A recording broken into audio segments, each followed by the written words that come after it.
अस्सलाम वालेकुम ताज, आप लोगों को मेरी आवाज क्लियर है? वालेकुम अस्सलाम। Yes ma'am.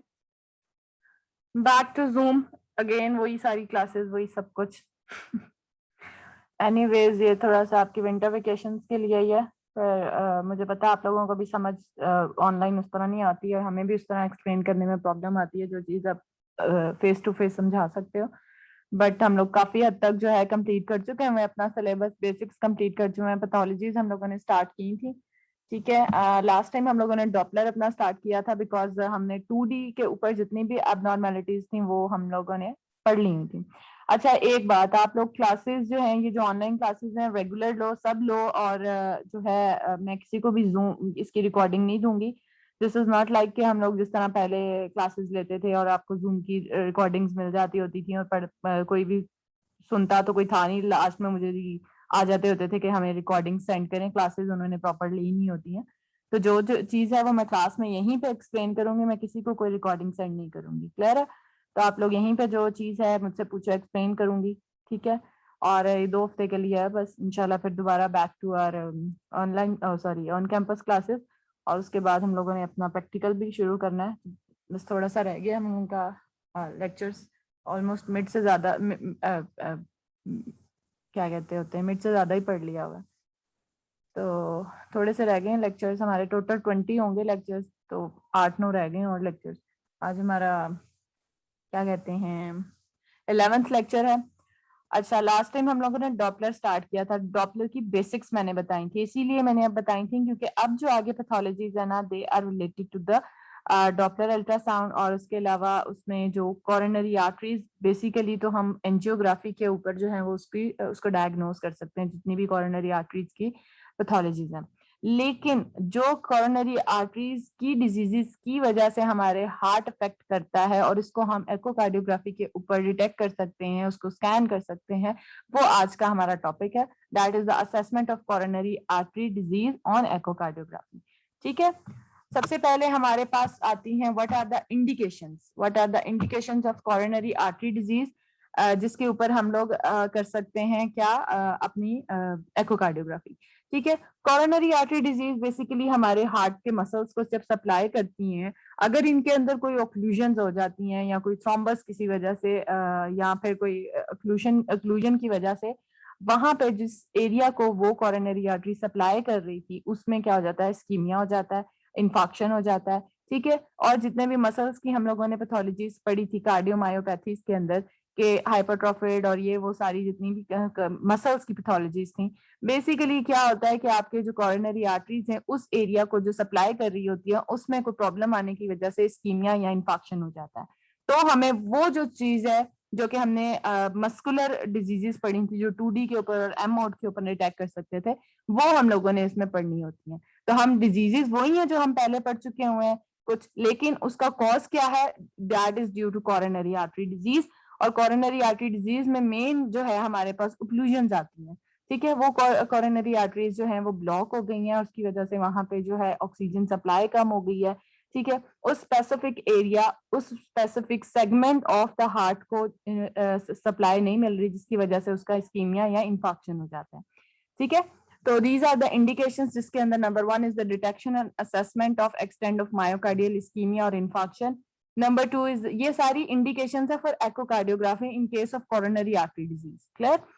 फिर assessment of left ventricular diastolic and systolic function, detection of right ventricular infarction and dysfunction. Mainly जो है वो इन्फॉक्शन और इस्कीमिया जो है वो कॉज करते हैं कोरोनरी आर्टरी डिजीज की वजह से। क्लियर है?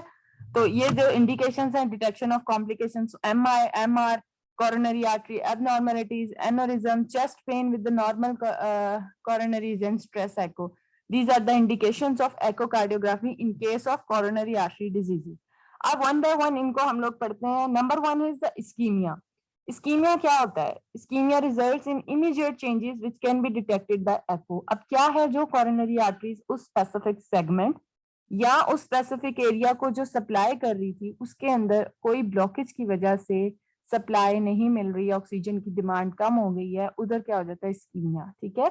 तो वो एकोकार्डियोग्राफी के ऊपर वो जो स्पेसिफिक एरिया जिसके अंदर इस्कीमिया हुआ है वो हमें एकोकार्डियोग्राफी के ऊपर किस तरह नजर आएगा? नंबर 1, उसकी जो वॉल मोशन है, ठीक है, वो उसमें एबनॉर्मेलिटी हो जाएगी। वो या तो हाइपोकाइनेटिक हो जाएगा, अकाइनेसिया या डिस्काइनेसिया। ये हमने लास्ट टाइम लेक्चर्स में पढ़े थे, हाइपोकाइनेटिक अकाइनेसिया एब्सेंस, और डिस्काइनेसिया जो है वो ऑपोजिट डायरेक्शन में मूवमेंट होना शुरू हो जाएगी, या hypokinetic is slow movement of the wall motion, ठीक है। दूसरी क्या है, इस्कीमिया की वजह से हमें abnormality of the wall thickness मिल सकती है, दैट माइट बी रिड्यूस्ड और एब्सेंट, ठीक है। This is more sensitive and specific for the ischaemia, ठीक है। इस्कीमिया के अंदर this is the most important thing कि इस्कीमिया जब जिस एरिया में होगा वो या तो हमें रिड्यूस्ड वॉल उसकी जो होगी वो रिड्यूस हो जाएगी, क्योंकि इस्कीमिया है वहां पे। जब भी किसी चीज के अंदर ऑक्सीजन की सप्लाई कम हो जाती है तो वो आहिस्ता आहिस्ता क्या हो जाता है, डेड की तरफ जाता है ना। जब उसके अंदर कोई ऑक्सीजन नहीं मिल रही उसको, तो डेड की तरफ जो चीज जाएगी वो आहिस्ता आहिस्ता श्रिंक होना स्टार्ट हो जाती है, ठीक है। तो abnormality of the wall thickening, that means जिस जगह पे वॉल की थिकनिंग रिड्यूस्ड हो रही है और यहाँ पे इतनी रिड्यूस हो गई है, रिड्यूस होते होते आहिस्ता आहिस्ता वहां से वो एब्सेंट हो गई है, ठीक है। एब्सेंट आगे क्या हमें दिखा सकता है कि या फिर आईवीएस जो हमारा इंट्रावेंट्रिकुलर सेप्टम है, फॉर एग्जांपल उसके अंदर इस्कीमिया हुआ है और इस्कीमिया की वजह से उसकी वॉल थिकनेस इतनी रिड्यूस हो गई है कि एक टाइम पे आके वो वहां से उसके अंदर डिफेक्ट आ गया, तो VSD is the cause of ischaemia, ठीक है। इस्कीमिया जो इंट्रावेंट्रिकुलर सेप्टम को हमारी आर्टरी सप्लाई कर रही थी, उसकी वजह से वहां रिडक्शन की वजह से रिडक्शन इतनी ज्यादा हुई है कि वो जो थिनिंग इतनी हो गई है, थिनिंग की वजह से वहां पे डिफेक्ट आ गया, that is the cause of ischaemia, ठीक है।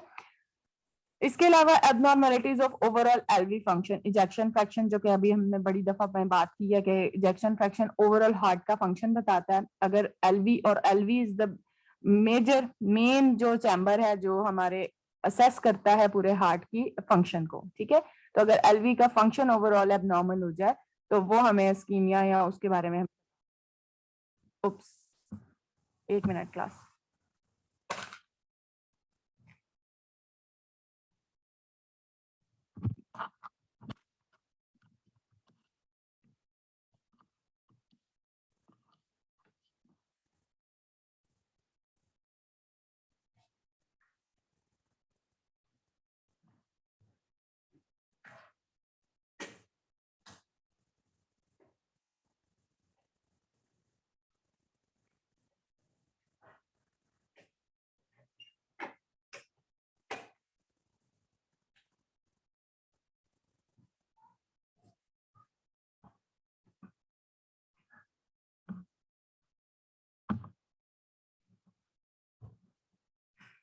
ओके, ठीक है। तो अभी तक आपको समझ आ गई, we are discussing the coronary artery disease, और कोरोनरी आर्टरी डिजीजेस की वजह से हमारे हार्ट के अंदर जो जो प्रॉब्लम्स आ सकती हैं, that can be detected, that can be diagnose on echocardiography, जिनको हम पढ़ रहे हैं। नंबर 1 पे हमारा इस्कीमिया है, ठीक है। इस्कीमिया क्या होगा, उसके अंदर कोई ब्लॉकेज होगी, ऑक्सीजन की सप्लाई कम हो गई है, जिसकी वजह से क्या क्या हो सकता है, वॉल मोशन में एबनॉर्मेलिटी, ठीक है, वॉल की थिकनेस में एबनॉर्मेलिटी, या ओवरऑल एलवी के फंक्शन जो कि इजेक्शन फ्रैक्शन है, जिसको एसाइनर्जिक भी कहते हैं, ठीक है, उसकी एबनॉर्मेलिटी, ठीक है। वॉल मोशन इंडेक्स का एक फॉर्मूला है, जिस तरह मैंने लास्ट टाइम आपको बताया था, there are different segments in the echocardiography wall, ठीक। वो क्या होते हैं कि आपको डिफरेंट सेगमेंट्स को हम लोग डिफरेंट उस कलर कोडिंग के अकॉर्डिंगली डिटेक्ट करते हैं। कुछ हाइपोकाइनेटिक डिफरेंट कलर्स के होंगे, एकाइनेटिक, उनकी वॉल मोशन को हम लोग डिटेक्ट कर सकते हैं, ठीक है। तो अगर हम लोगों ने उसका फॉर्मूला बनाए तो wall motion index is equal to sum of scores of all segments divided by number of segments studied, ठीक है। जो एबनॉर्मल हमारे पास कुछ ऐसे सेगमेंट्स आ रहे थे, उनको हमने स्टडी करना है, उनको हम लोग काउंट करते हुए जितने भी नंबर ऑफ ऑल सेगमेंट्स हैं उसके साथ डिवाइड करते हैं, तो हमारे पास वॉल मोशन इंडेक्स का एक ये वो आ जाता है। मैं पहले भी ये बता चुकी हुई हूँ कि ये सारी चीजें हम लोगों ने कैलकुलेट नहीं करनी होती, you just have to know about the formulas. ये सारी चीजें हमारे कंप्यूटर, हमारे सॉफ्टवेयर के अंदर बिल्ट इन स्टोर्ड होती हैं, ठीक है। अगर आपने वॉल मोशन इंडेक्स लेना है, आप इसको सिर्फ एक दो बटन प्रेस करते हो और आपको सारी चीजें कैलकुलेटेड फॉर्म में आ जाती हैं, but you should know the formulas of each जो भी हम लोग पढ़ रहे हैं, ठीक है। अच्छा, next is the ventricular systolic wall motion description and scoring. अब जो वॉल की मोशन अभी हम उनको कैटेगराइज कर रहे हैं, डिफरेंट हाइपोकाइनेटिक, एकाइनेटिक, डिस्काइनेटिक, इनको हम लोग किस तरह डिस्क्राइब कर सकते हैं, what is hypokinetic, what is एकाइनेटिक, ठीक है, तो ये हम लोगों ने इसको इस टेबल के अंदर सब वॉल मोशन को जो है डिस्क्राइब किया हुआ है। Number 1 is the normal motion, that is full inward motion. ये सिस्टोलिक वॉल मोशन है। दैट मीन जब सिस्टोलिकली हार्ट जो है वो क्या करता है, पंप करता है।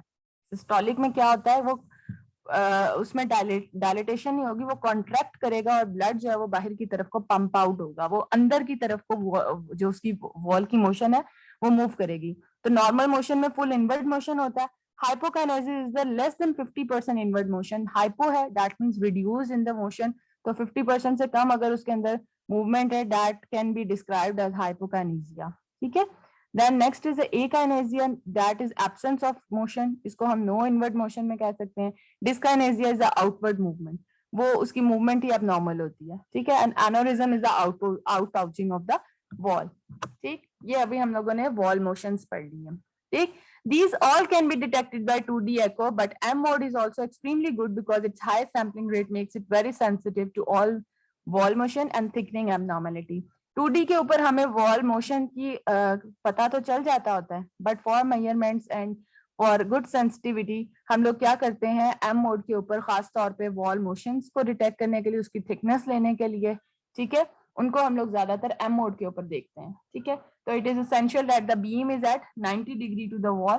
There are limited regions of the alveolar myocardium that can be examined by M mode, most usefully posterior wall and IVS. ठीक है, तो हम लोग जब भी इसके ऊपर इन्होंने लिमिटेशंस लगाई हुई हैं कि वॉल को अगर आपने M मोड के ऊपर स्टडी करना है तो आपकी जो बीम है शुड बी 90 डिग्री। ठीक है, तो 90 डिग्री अगर होगी तो वो पॉसिबल नहीं है, ज्यादा तो हमें पॉसिबल किस पे है, या आईवीएस जो इंट्रावेंट्रिकुलर सेप्टम को देखने के लिए या पोस्टीरियर वॉल को देखने के लिए एम मोड के ऊपर 90 डिग्री आएगा, तो उसकी वॉल को हम लोग एम मोड के ऊपर बहुत इजीली, बहुत अच्छे से जो है वो इसको मेजर भी कर सकते हैं और उसको हम लोग देख भी सकते हैं। ठीक है,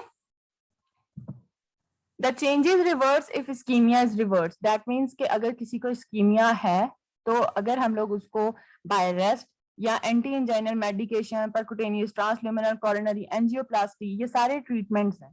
ठीक है, बाईपास ग्राफ्टिंग, ये सारी ट्रीटमेंट्स हैं जी। जो भी इस्कीमिया को अगर हमने डायग्नोज कर लिया है फॉर स्पेसिफिक कोरोनरी आर्टरीज और उस इस्कीमिया को हम रिवर्स कर सकते हैं, तो उसके अंदर जो भी चेंजेस आई हैं ड्यू टू इस्कीमिया वो रिवर्स हो सकती हैं। क्या मतलब हुआ कि अगर इस्कीमिया की वजह से वॉल थिकनेस रिड्यूस हो रही थी और हमने उसको डिटेक्ट कर लिया, इसको इस आर्टरी के अंदर ब्लॉकेज था, हमने डिजीज को ट्रीट कर लिया, उसकी कॉर्नरी आर्टरीज मतलब एंजियोप्लास्टी कर ली गई है, ग्राफ्टिंग हो गई है उसकी, दैट मीन्स को उसको हमने ट्रीट कर लिया।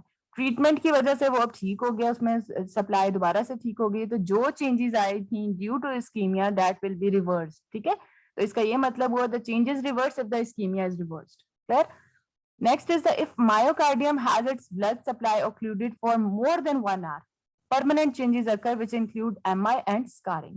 अगर तो ब्लॉकेज 1 घंटे से ज्यादा है और उसके अंदर चेंज 1 घंटे के बाद जो चेंजेस आएंगी ना, that can leading toward the myocardial infarction, या उसके अंदर स्कारिंग होना स्टार्ट हो जाएगी अगर 1 घंटे से ज्यादा उस स्पेसिफिक एरिया में ब्लॉकेज हो जाती है तो। ठीक है, this is the dilated left ventricle with impaired systolic function due to coronary artery disease. ठीक है, ये 2D के ऊपर आपको अच्छा खासा डायलेटेड वेंट्रिकल नजर आ रहा है, एम मोड के ऊपर भी क्लियर इसी तरह ही आप उसको मेजर कर रहे हो, आईवीएस देख लो, ठीक है, पोस्टीरियर वॉल देख रहे हो, या एम मोड के ऊपर, ये हमारी इस्कीमिया की वजह से अभी तक हम लोगों ने वो पढ़ लिया। नेक्स्ट हमारे पास क्या आता है, assessment of myocardial infarction. Infarction क्या है? इंफाक्शन वही चीज है, एक या आप इसको कह लो डेड, जहां पे अगर कोरोनरी आर्टरीज का ब्लॉकेज 1 आवर से ज्यादा हो गया है या उसमें बहुत टाइम से जो है वो अब क्रोनिक की तरफ जाता जा रहा है, तो वो इंफाक्शन हो जाएगा, मायोकार्डियल इंफाक्शन उस स्पेसिफिक एरिया। उसके ऊपर हम लोग अल्ट्रासाउंड के ऊपर, एकोकार्डियोग्राफी के ऊपर मायोकार्डियल इंफाक्शन को किस किस तरह डायग्नोस कर सकते हैं। Number 1 is there will be abnormal systolic wall thickening, और रिड्यूस्ड भी हो सकती है और एब्सेंट। ठीक, there may be systolic thinning to less than 6 mm, अब इतनी रिड्यूस हो गई है, नॉर्मली तो 6 to 12 mm तक आईवीएस की वॉल की थिकनेस होती है। ठीक है, इफ इट इज रिड्यूस्ड और ये 6 से कम होती जा रही है, देन वो इंफाक्शन की तरफ जा रहा है। ठीक, the thinned infarcted myocardial segment is more echo-reflected than the adjacent myocardium due to post-infarction fibrosis and scarring. जहां पे मायोकार्डियल इंफाक्शन है और थिन हो गया हुआ है, वो हमारे अल्ट्रासाउंड के ऊपर ब्राइट नजर आएगा, वो एरिया, स्पेसिफिक एरिया जहाँ पे इन्फेक्शन हुई है। क्यों? क्योंकि उसके अंदर एको का जो रिफ्लेक्शन है ज्यादा हो जाएगा, क्योंकि फाइब्रोसिस होना शुरू हो गई है, फाइब्रोसिस हो रही है तो उसके अंदर से रिफ्लेक्शन ज्यादा होगी, वो ब्राइट नजर आएगा। जितना इन्फेक्टेड होगा एरिया उतना ब्राइट नजर आएगा। ठीक है, एक तो उसकी रिड्यूस थिकनेस हो जाएगी इन्फेक्शन की। ठीक है, दिस इज द पॉइंट कि आपसे पूछा जाए अगर myocardial, how can you rule out or how can you see a myocardial infarction on echocardiography? Number one, you should know कि उसकी जो थिकनेस है वॉल की वो रिड्यूस हो जाएगी। नॉर्मली कितनी होती है? 6 to 12।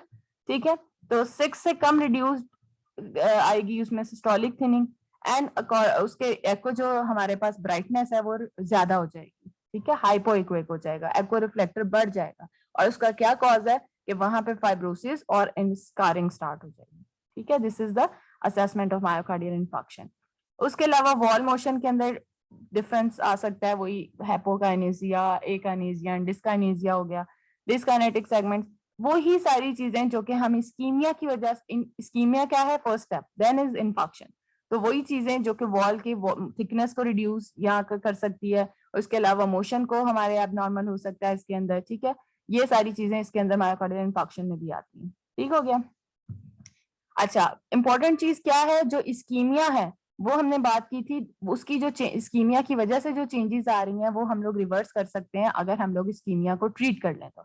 बट यहाँ पे क्या है? यहाँ पे ऑपोजिट है, wall motion abnormalities due to infection are not reversible by medication और इंटरवेंशन। ठीक है, तो ये चीज बस दोनों में डिफरेंट है कि आप अगर मायोकार्डियल इन्फेक्शन हो गई है, इन्फेक्शन का मतलब है डेड, दैट मीन्स अब कुछ नहीं हो सकता। इन्फेक्शन अगर हो गई है वॉल मोशन की, that can not be reversible.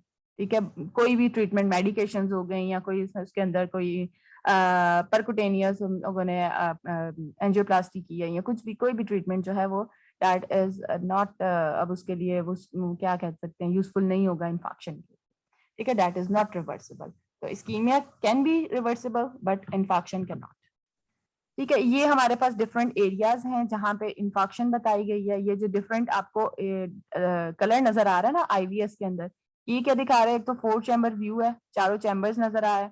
इसके अंदर आपका जो आईवी सेप्टम है, ठीक है, उसके अंदर आपको थिनिंग नजर आ रही है अलॉन्ग विद द आउटवर्ड, उसकी मूवमेंट हुई हुई है सिस्टली के अंदर। अंदर इनवर्ड होना चाहिए ना, जब सिस्टली होती है तो कॉन्ट्रैक्ट होता है, दोनों बॉल्स अंदर की तरफ को आएंगी। ये क्या है? बाहर की तरफ को मूव कर गया है। ठीक है, तो ये इसको क्या कहते हैं? डिस्काइनेसिया। ठीक है, आउटवर्ड मूवमेंट है इसकी। ठीक, फिर इसके अलावा ये हमारे पास डिफरेंट कॉन्ट्रैक्टिबिलिटी है जिसकी हम लोगों ने डिफरेंट उसको उसके ऊपर क्या कह सकते हैं, टेबल के अंदर मेंशन कर दिया है। जो हमारी motion of the septum and the posterior wall की थिकनेस है उसको हम लोगों ने आईवीएस और एलवी पोस्टीरियर वॉल को अगर रिड्यूस्ड है, पहले तो नॉर्मल देख लो ना, नॉर्मल कितनी है? 3 to 8 आईवीएस की, और एलवी की, एलवी पोस्टीरियर वॉल की 9 to 12। If it is reduced then कितनी हो जाएगी? 3 से कम हो गई तो उसको रिड्यूस में, और अगर उससे ज्यादा हो गई है तो दैट मींस एक्सैगरेटेड। ये मायोकार्डियल इन्फेक्शन के अंदर रिड्यूस वॉल मोशंस हैं जिसको हम लोगों ने एकोकार्डियोग्राफी के ऊपर।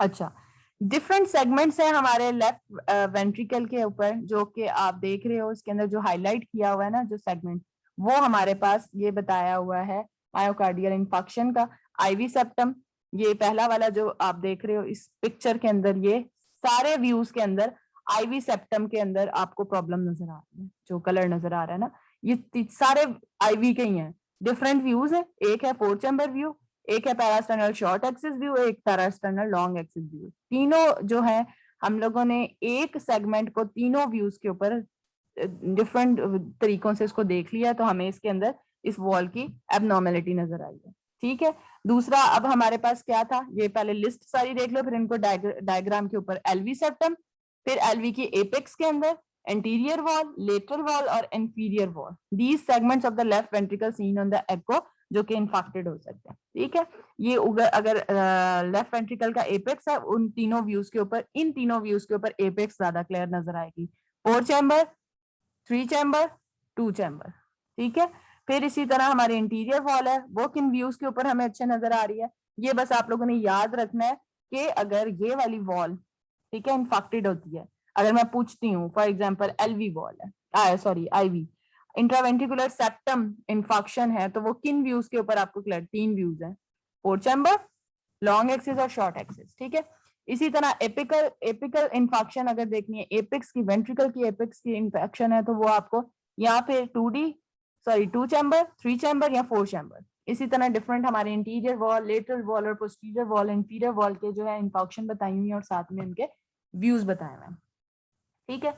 अब आज जो हम बात कर रहे हैं कोरोनरी आर्टरीज की डिजीजेस की, अब हमें पता होना चाहिए कि कौन से एरिया को वो स्पेसिफिक आर्टरी जो है वो सप्लाई कर रही है, जिसकी वजह से, जिसके ब्लॉकेज की वजह से, जिसमें इस्कीमिया की वजह से हमें वो एरिया जो है वो इन्फेक्टेड नजर आ सकता है, ठीक है, या इस्कीमिक हो सकता है। From the location of the regional wall motion abnormality, it is possible to predict the coronary artery involved in the ischemic event. ठीक है, तो आपको coronary arteries का पता हो, फॉर एग्जाम्पल अगर आपने एकोकार्डियोग्राफी की है और आपको जो है स्कैन के ऊपर, जिस तरह अभी पिछले इमेजेस के ऊपर ये स्पेसिफिक एरिया जो है वो इन्फाक्ट नजर आया है, या उसके वॉल मोशन में इन्फाक्ट का भी हम लोगों ने पीछे पढ़ लिया ना, डिफरेंट वही पॉइंट्स हैं जो इस्कीमिया के, या इस्कीमिया है, ठीक है, वॉल मोशन वहां पे एबनॉर्मेलिटी है, वॉल की थिकनेस जो है वो रिड्यूस हुई है, ठीक है, तो उस एरिया को हमें पता है कि कौन सी आर्टरी सप्लाई कर रही है जिसकी प्रॉब्लम हो सकती है। अब ये 4 व्यूज है, parasternal long axis, parasternal short axis, 4 chamber, ठीक है, 2 चैम्बर, और आगे ये जो आपको रेड कलर की आर्टरीज नजर आ रही है ना जो बाहर वाली साइड पे सप्लाई कर रही है, इसके अंदर left anterior descending, left circumflex artery और राइट कोरोनरी आर्टरीज दिखाई गई, ठीक है। अच्छा, what will be the complications of infarction? अगर इंफाक्शन है तो कॉम्प्लिकेशंस क्या हो सकती है? Number 1, acute heart failure due to extensive MI, ठीक। Number 2, acute MR, mitral regurgitation। अब ये क्यों होगी? दिस में भी due to papillary muscle dysfunction और रप्चर, और जो कॉर्डाई रप्चर्स जो थे वो पेपिलरी मसल्स के साथ अटैच थे, थ्रेड लाइक, जिनको माइट्रल वाल्व के साथ अटैचमेंट थी, उसकी अगर डिसफंक्शन हो जाती है तो क्या होगा? Mitral regurgitation, that is the complication of myocardial infarction, ठीक है। उसके अलावा मैंने आपको बताया स्टार्टिंग में कि अगर बहुत ज्यादा इस्कीमिया या इंफेक्शन की वजह से रिड्यूस हो गई है वॉल की थिकनेस, वो आहिस्ता आहिस्ता किस तरफ ले जाएगी आपको? वहां पे एब्सेंस हो जाएगी, रिड्यूस की वजह से वहां से वो क्या कर लो, इतनी थिन हो गई है कि वहां से कट लग गया, या वहां से आपको डिफेक्ट नजर आ सकता है, तो वो एक्यूट बीएसडी के अंदर हमें मिल सकता है, ठीक है। ज्यादातर तो हमारे पास बीएसडी जो है वो क्रॉनिक होते हैं, ठीक है, या कंजेनिटल हमारे पास एएसडी और बीएसडी आते हैं। अगर एक्यूट बीएसडी है वो किसी वजह से, वो इस्कीमिया या इंफेक्शन की वजह से वॉल की थिकनेस रिड्यूस हुई है, इतनी रिड्यूस हो गई है कि वहां पे डिफेक्ट आ गया, तो this is often near the cardiac apex और more common in inferior RV infection, ठीक है। एपेक्स या इंफीरियरली जो मार्जिन है वहां पे हमें ये ज्यादा नजर आ सकती है इंफेक्शन के उसमें, ठीक है। 2D के ऊपर किस तरह नजर आएगा? 2D के ऊपर हमें discontinuity in the IVS can be seen on 2D, ठीक है। आप देख रहे हैं बिल्कुल व्हाइट लाइन आ रही है आईवीएस की, उसके अंदर डिसकंटिन्यूटी आ गई है, दरमियान में ब्लैक सा आ गया, दैट मींस वहां पे कोई डिफेक्ट है, उसको आप 4 chamber, parasternal long axis, short axis view पे देख सकते हो। इसके अलावा अगर आप उसके ऊपर कलर डॉपलर लगाते हो तो आपको पता है कि जहां पे डिफेक्ट होगा वहां पे आपको कलर रिलाइजिंग और जो आपका फ्लो है वो जिस जगह नहीं जाना चाहिए, राइट वेंट्रिकल से राइट लेफ्ट वेंट्रिकल या लेफ्ट वेंट्रिकल की से राइट वेंट्रिकल की तरफ जाता है, वो आपको नजर आएगा। अच्छा बताओ, अगर डिफेक्ट होता है तो लेफ्ट वेंट्रिकल से राइट वेंट्रिकल में ब्लड जाएगा या राइट वेंट्रिकल से लेफ्ट वेंट्रिकल में जाएगा? वेंट्रिकल्स का अगर डिफेक्ट है तो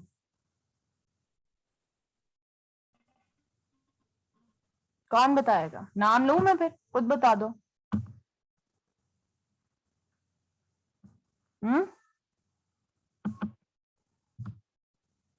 मलाइका नदीम,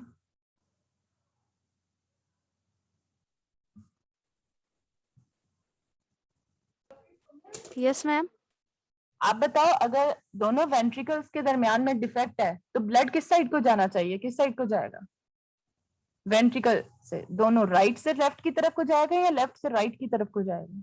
कॉमन क्वेश्चन है, वैसे ही पूछ रही हूँ, आपको पता होना चाहिए वैसे। Left to right ma'am. Reason कोई? रीजन तुक्का लगाया या उसका पता है? इसका मैं बताती हूँ, ठीक है, आप लोगों की नॉलेज के लिए। वैसे आपको खुद पता होना चाहिए कि प्रेशर किस तरफ ज्यादा होता है, लेफ्ट में ज्यादा है ना, LV is the yes ma'am. तो प्रेशर भी वहां पे ज्यादा है आपका, ठीक है। तो जब डिफेक्ट होगा तो जहां पे ज्यादा प्रेशर होगा वहां से कम की तरफ को ब्लड आएगा ना। तो जब भी डिफेक्ट होगा बिटवीन टू वेंट्रिकल्स तो हमारे पास लेफ्ट वेंट्रिकल से राइट वेंट्रिकल की तरफ को फ्लो आएगा, ठीक ठीक है। This is just for the knowledge. अभी हम ठीक है, तो अभी हम लोगों को अगर वीएसडी को देखना है, एक्यूट क्रॉनिक नहीं, कंजेनिटल नहीं, जिसके अंदर इस्कीमिया था या इंफेक्शन थी, तो वो अगर हम 2D पे देखेंगे तो there will be a discontinuity in IVS. और अगर हम कलर के ऊपर देखेंगे तो हमारा फ्लो जो है वो हमें बताएगा, एक तो दोनों वेंट्रिकल्स के दरमियान डिफेक्ट फ्लो इधर से उधर जा रहा होगा, प्लस वहां पे हम लोग उसका डॉपलर पल्स वेव या सीडब्ल्यू डाल के वेलोसिटीज को देख सकते हैं। ठीक हो गया। This is the picture of acute VSD. इसके अंदर आप अगर देखो डायग्राम के अंदर तो there is a defect between both ventricles, right और लेफ्ट वेंट्रिकल के दरमियान यहाँ पे कम्युनिकेशन बना हुआ है, ठीक है। और अगर आप इसको पिक्चर पे देखो एकोकार्डियोग्राफी की, तो यहाँ पे इन्होंने इसको मेजर किया हुआ है कि कितना डिफेक्ट है।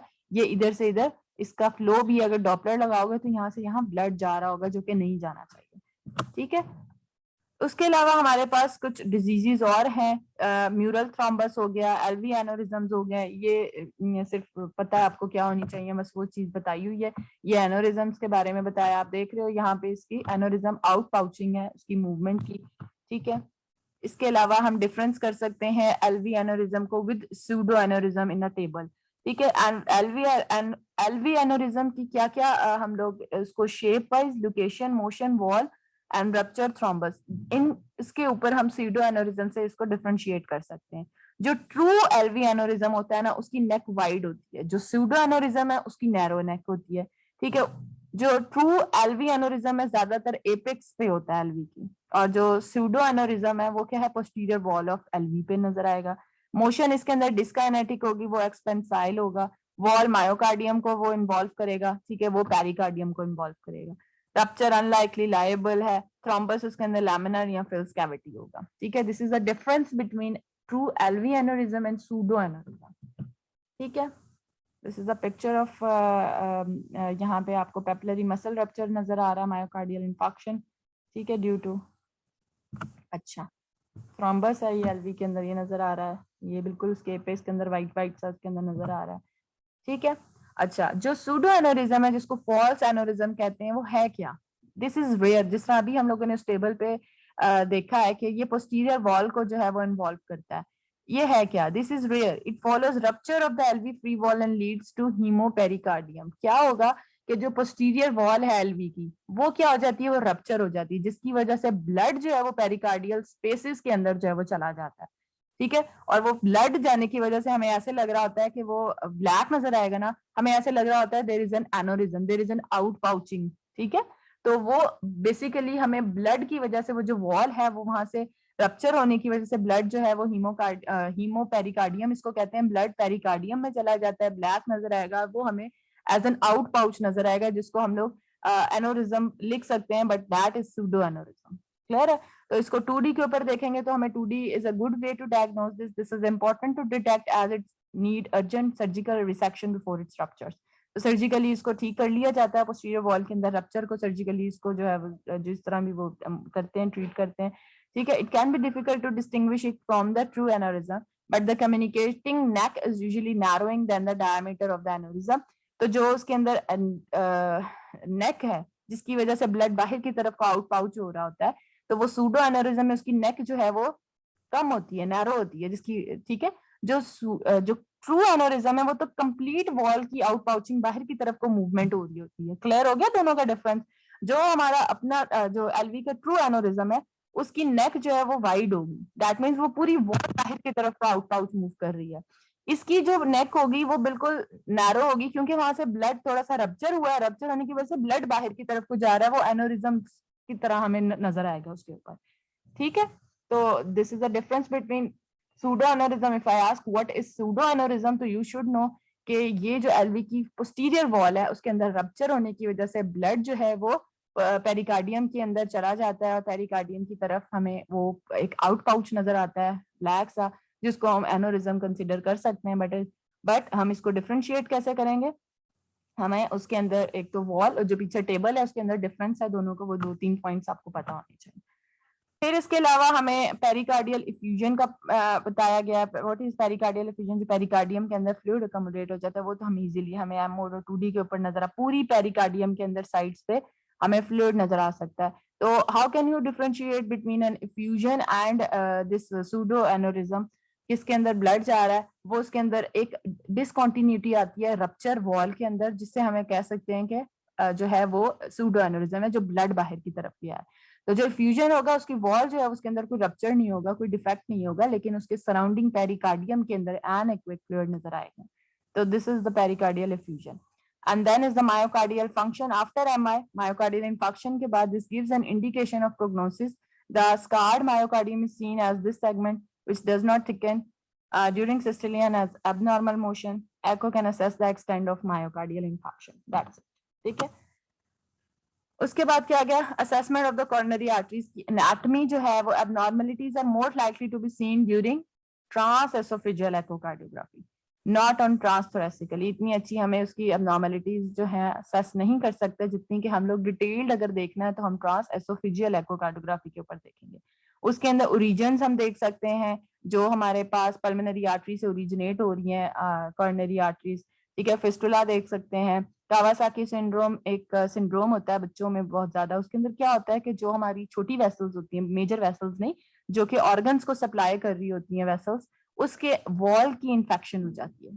ठीक है, तो कावासाकी सिंड्रोम एक सिंड्रोम है, बच्चों में बहुत कॉमन है। ठीक है, उसके अंदर क्या होता है कि उसकी कोरोनरी आर्टरीज हैं या और वेसल्स जितनी भी बॉडी की हैं, जो कि बहुत बड़ी नहीं होती, जिस तरह एओर्टा या इस तरह बड़ी वेसल्स नहीं, रीनल आर्टरी हो गई जो हार्ट को सप्लाई, सॉरी रीनल अपने किडनीज को सप्लाई कर रही है, लिवर के अंदर आ गई, जो भी ऑर्गन्स को, पेंक्रियाटिक होगी, पेंक्रियाज हो गए, गॉल ब्लैडर हो गए, डिफरेंट जो कि ऑर्गन्स को आर्टरी सप्लाई कर रही है, उस लेवल की आर्टरीज की वॉल की इंफेक्शन हो जाती है, जिसको कावासाकी सिंड्रोम कहते हैं। Useful information from echo in patients with heart failure. क्या क्या हमें इंफॉर्मेशन मिल सकती है? हम ये बार बार पहले भी पढ़ते आ रहे हैं, हम क्या क्या इंफॉर्मेशन ले सकते हैं on echocardiography? Number 1 is the dimension systolically and diastolically. Number 2 systolic function. ठीक है, indication for the fractional shortening and ejection fraction, regional और global wall motion abnormality, wall thickness, evidence of diastolic heart failure.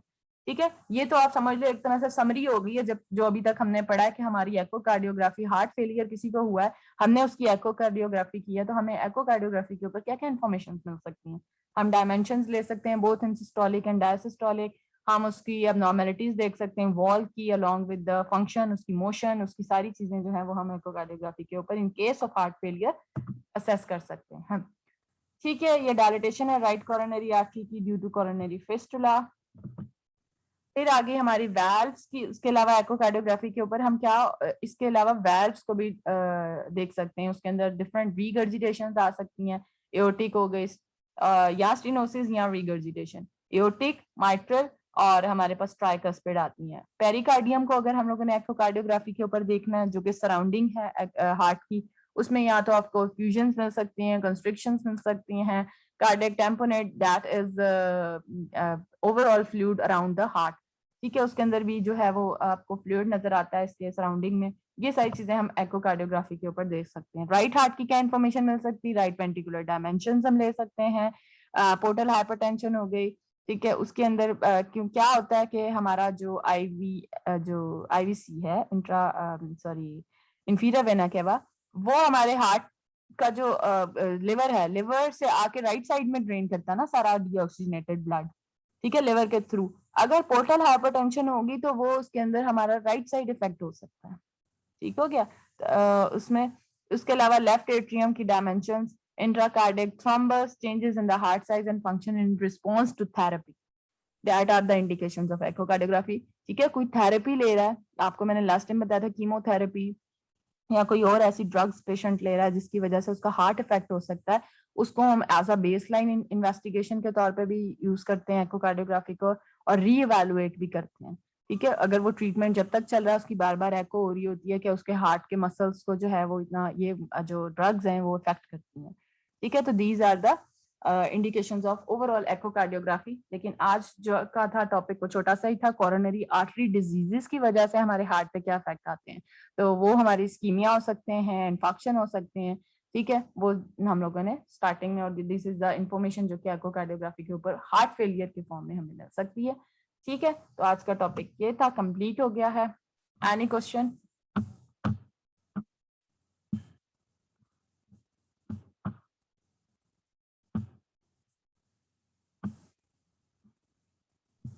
Ma'am ma'am ये attendance जो हो गई है? Wall नहीं, motion अभी का आपने बताया है कि रीजनल और ग्लोबल होती है कहीं कहीं पे, तो इसका क्या मतलब है रीजनल और ग्लोबल का?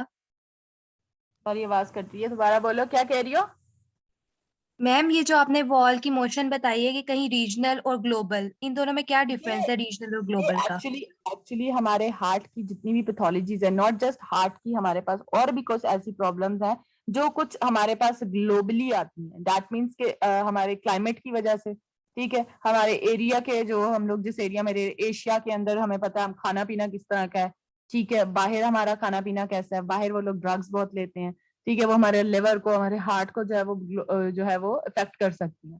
ठीक है, तो एक हम लोग कुछ ऐसे, कुछ जब आप लोग थीसिस भी करोगे ना, तो आपके पास इस तरह की चीजें होंगी कि आपने ग्लोबली इस चीज को, ग्लोबली तो आप देख नहीं सकते, तो रीजनली आप देखते हो अपने रीजन में, अपने स्पेसिफिक एरिया में। ठीक है, तो कुछ ऐसी डिजीजेस हैं जिनको हम लोग कह सकते हैं that are globally and regionally, उनकी फ्रीक्वेंसी ज्यादा है। तो दैट मीन्स कि वो not just in specific area, उसमें कोई इंडिकेशंस थी, उसकी डाइट, उसका इन्वायरमेंट, उसकी वजह से सिर्फ एक स्पेसिफिक रीजन नहीं है, वो ऐसी हैं जो ग्लोबली भी हमें मिलती हैं। क्लियर? Yes ma'am. ठीक है, तो वो हमारे पास कुछ रीजनल चीजें होती हैं जो उस स्पेसिफिक रीजन, अब हमारे पाकिस्तान में भी कुछ ऐसी हैं कि अब आप नॉर्दर्न साइड पे चले जो उन जो लोग जो नॉर्दर्न साइड में, उनमें वो चीज कॉमन मिलेगी, just because of the climate, और उनका डाइट उनका उस तरह का होता है, उनकी एक्टिविटीज ऐसी होती हैं। ठीक है, कोई जो है वो आपको पता है उनके हार्ट का बहुत ज्यादा यूज करते हैं, उनकी एक्सर्शंस बहुत ज्यादा होती हैं, किसी एरिया में वो किसी एरिया में बस ऐसे ही बैठे रहते हैं। ठीक है, तो ये वर्क रिलेटेड हो सकते हैं, रीजन्स की वाइड हो सकते हैं, डाइटरी हो सकते हैं, ये सारी चीजें ग्लोबली या रीजनली हम इसको कह सकते हैं, इसमें प्रॉब्लम्स आ सकती हैं। ठीक है, तो अभी कोई ऑफलाइन ना हो, हम जो अटेंडेंस लेनी है।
ठीक है क्लास, और किसी का कोई क्वेश्चन तो नहीं है?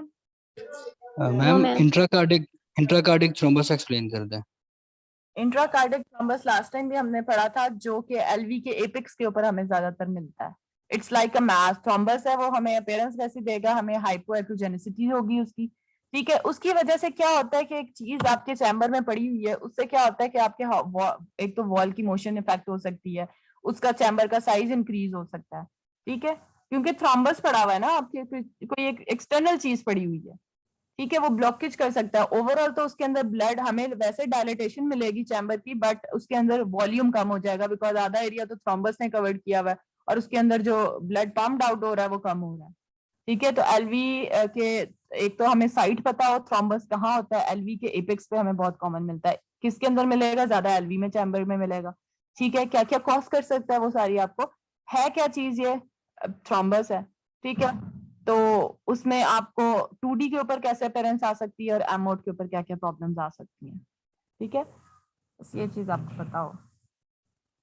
और अगर वो डिस्पैच हो जाता है एम्बुला है, तो आपको पता है वो एलवी के अंदर पड़ा हुआ है, एलवी के अंदर बड़ी एओर्टा वहां से जाती है पूरी बॉडी के अंदर, तो वो किसी भी वेसल को, आगे छोटी वेसल को ऑक्लूड कर सकती है इन द फॉर्म ऑफ एम्बुला, जो ट्रेवल करेगा, और वो आगे किसी छोटी वेसल में जाके उसको उसके अंदर ब्लॉकेज कर सकता है, और उसके अंदर इन्फेक्शन हो सकती है किसी भी ऑर्गन की। तो एलवी जो थ्रोम्बस है, दैट इज अनदर, क्या कह सकते हैं, जो हमारी ऐसी डिजीज है जिसमें प्रॉब्लम आ सकती है ओवरऑल बॉडी के अंदर। तो अगर ये हमें एकोकार्डियोग्राफी के ऊपर ये नजर आ गया हुआ तो कॉम्प्लिकेशंस हो सकती हैं इसकी काफी। ठीक है, वैसे तुम लोग बड़े तेज हो, क्लास में कोई सवाल नहीं पूछते हो, इधर बड़े सवाल तुम लोग को आ रहे हैं, क्लास में ऐसे चुप मैम आप अच्छा पढ़ाती है ना, इसलिए सब कुछ समझ आ रहा होता है। अच्छा, आज समझ नहीं आ रहा? नहीं, मैं वहां पे भी सब समझ कह आ रही रहा हूँ होता है, क्लास बस में पॉइंट्स होते हैं मैंने जो मिस हो जाते हैं। हाँ, नहीं मैं वैसे बात वो बाद में लेक्चर पढ़ते हुए फिर वो समझ में नहीं आ रहे होते। तो आपके साथ पढ़ोगे ना सारी चीजें उसी दिन एक्सप्लेन, जिस दिन आप लेक्चर पढ़ते हो ना, बेशक उसको रीडिंग कर लिया करो सिर्फ लेक्चर को ना, लेक्चर के एंड पे जब आप, तो वो जो चीज पढ़ी होती है ना वो उसी वक्त समझ आ जाती है। आप पढ़ते हो, आज लेक्चर ले लिया, जब एग्जाम्स होंगे तब ये वाला लेक्चर खोलोगे, तो जो चीजें आपने उस दिन लेक्चर में पढ़ी होती है, उस दिन तो मुझे पता है क्लास में भी किसी को नींद आ रही होती है, किसी को कोई पता नहीं ऐसे ही सुन रहे होते हो। तो ये जो इंट्राकार्डिक थ्रोम्बस है, इसका इफेक्ट होता है ब्रेन पे? होता है, ऑब्वियसली हो कैसे? सकता किसी भी वेसल को आप, ओवरऑल हार्ट जो है वो हमारे कैसे सप्लाई करता है, आप समझ लो कि उसमें आईवीएस को भी इन्वॉल्व कर सकता है। ठीक है, जब आपका अच्छा। ये कहीं ना कहीं आपका आईवीएस में चला गया, ठीक है, सर्कुलेट करता है ना, एक सर्कल है, ठीक है, सर्कल। पूरे सारी आर्टरीज में, वेसल्स में, कहीं पे भी जा हाँ, सकता वो है। छोटी छोटी वेसल में नहीं फंसा, कहीं आते आते आते आईवीएस और उसने कहीं हमारी सुपीरियर वेना केवा की तरफ चला गया ऊपर, सही, ओके, हमारे हेड एंड थैंक यू। नेक को जो है वो सप्लाई कर रही है, तो वहां पे कहीं छोटी वेसल को जो है वो उसने ओक्लूड कर लिया। ठीक है, ब्रेन के वो हार्ट जो अपना ब्लड है उसके साथ मूव करता जा रहा है, बट उसने कहीं ओक्लूड नहीं किया, लेकिन वो एक ऐसी वेसल पे चला गया जो कि हार्ट को सप्लाई, सॉरी, ब्रेन को सप्लाई बॉडी में कहीं पे भी वो ऑक्लूजन कर सकता है? कर सकता। थ्रोम्बस है ना, वो एम्बुलाय करेगा, जी जी। थ्रोम्बस एक जगह का होता है और एम्बुलाय ट्रेवल करता है, तो वो ट्रेवल करता करता कहीं पे भी किसी भी वेसल को भी इंक्लूड कर सकता है। तो ये मोस्टली ये कहाँ पे ऑक्लूजन होती है, मतलब मोस्टली कोई एक जगह होगी बॉडी में, कोई वेसल, कोई भी रीजन अगर क्वेश्चन पूछो जहाँ तो पे पढ़ाकू ही ज्यादातर होगा। ऑक्लूजन होती हो? ज्यादा नैरो वेसल्स को इंक्लूड करता है, जहाँ पे आपको थ्रोम्बस एम्बुलाय का साइज इतना था कि आप वो आगे ट्रेवल नहीं कर सका। ठीक है, छोटी वेसल थी, वहीं पे उसने उसको फंस गया और वहीं पे उसने उसमें ऑक्सीजन की सप्लाई खत्म हो गई। सही, ओके, थैंक यू मैम। ठीक है, वो वेसल के साइज एंड थ्रोम्बस के एम्बुलाय के साइज के अकॉर्डिंगली इंक्लूड करता है। ठीक है, अब पता नहीं किसी का माइक ऑन हो गया है तो उससे डिस्टॉर्शन हो रही है। ठीक है, क्लास में हम आगे चीजें डिस्कस करेंगे। टेक केयर, अल्लाह हाफिज।